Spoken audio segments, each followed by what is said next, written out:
What do you say to people who think that there are too many mass shootings in the United States of America? It's the idiots that pull the trigger. Yeah.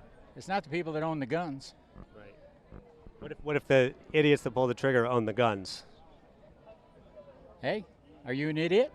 But should we make sure that the people who are idiots Make sure of that. I guess You got to have take a stricter fucking gun IQ laws? test to drive a car. Do you Then think? you don't have to have an IQ test to have a gun, do you? Well, you actually have to take a test to drive a car. You need to learn how to drive it safely to be able to drive it. Did your mama teach you how to drive a car? She did actually, yeah. Actually, she did. Yeah. And how good a driver are you? I'm a great driver. Yeah, you think? Yeah. I don't think so. Why? What are you talking about? Well, are you any good at shooting a gun? When this guy is confronted with the task of making sense of his obsession with guns, moving on to something unrelated is his superpower. But it still doesn't make any damn sense. Are you any good at shooting a gun? What does one thing have to do with the other? I'm confused. Because you took a test, and you think you're smart enough because you took a test. Did you pass a driver's test to drive? No. I'd learn to drive out in the woods. But you had to get a driver's license.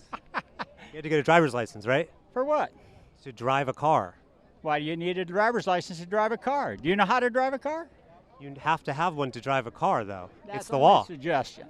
It's not a suggestion. You have to have a driver's license to You have drive a car. Driver's license to vote? You have to have a driver's No, license no, to do you drive have a to have car. driver's license to vote? What does that question have to do with what we're talking about? Because you say I got to have a driver's license for something that if I don't need one to vote, I don't need one to drive.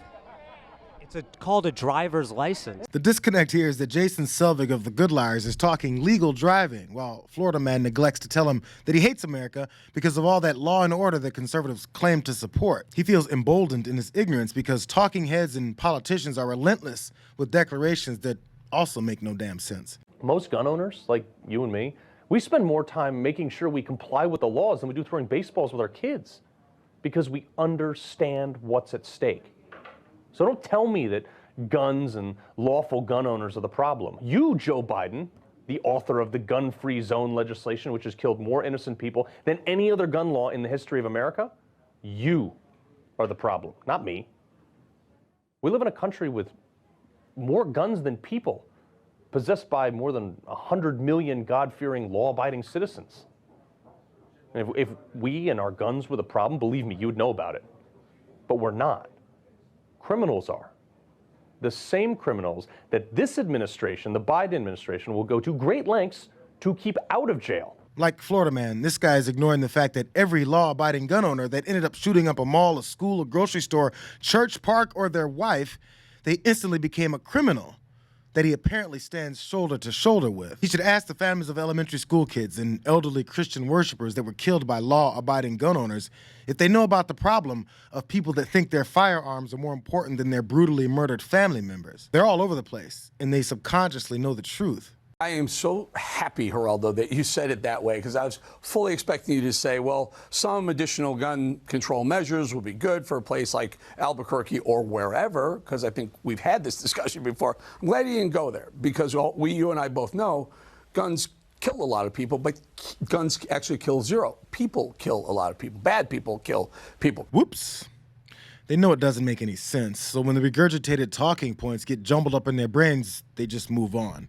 Because the objective is never to convince people that want the number of gun deaths to drop, it's to solidify the cartoonish belief that our gun epidemic just isn't real. In order to do that, the actual horrors that gun violence brings must be ignored. But more people are waking up.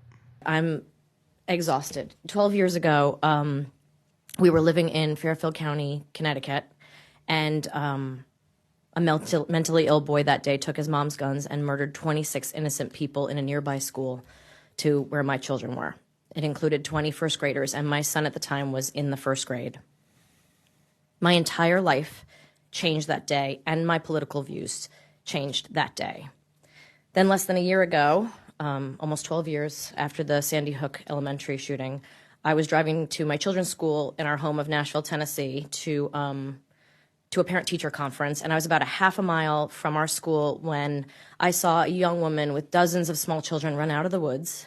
The fear on their faces and the terror and the confusion as we got them to safety, and then the 6 ambulances that drove by us and let us know exactly what had happened, these memories will not allow me to stop fighting for ways to keep our children and our communities and our country safer.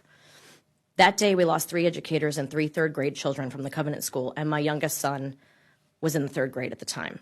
And I had been a staunch Second Amendment woman who believed our freedoms could not be infringed upon with new laws. I used to believe that you couldn't mess with the Second Amendment because that's a threat to our freedom as Americans. But now I can say that we are not free as long as weapons of war are allowed in the hands of untrained, unchecked citizens. We are not free if our children are forced to practice lockdown drills at school and at church. And we are not free if we have to live in fear.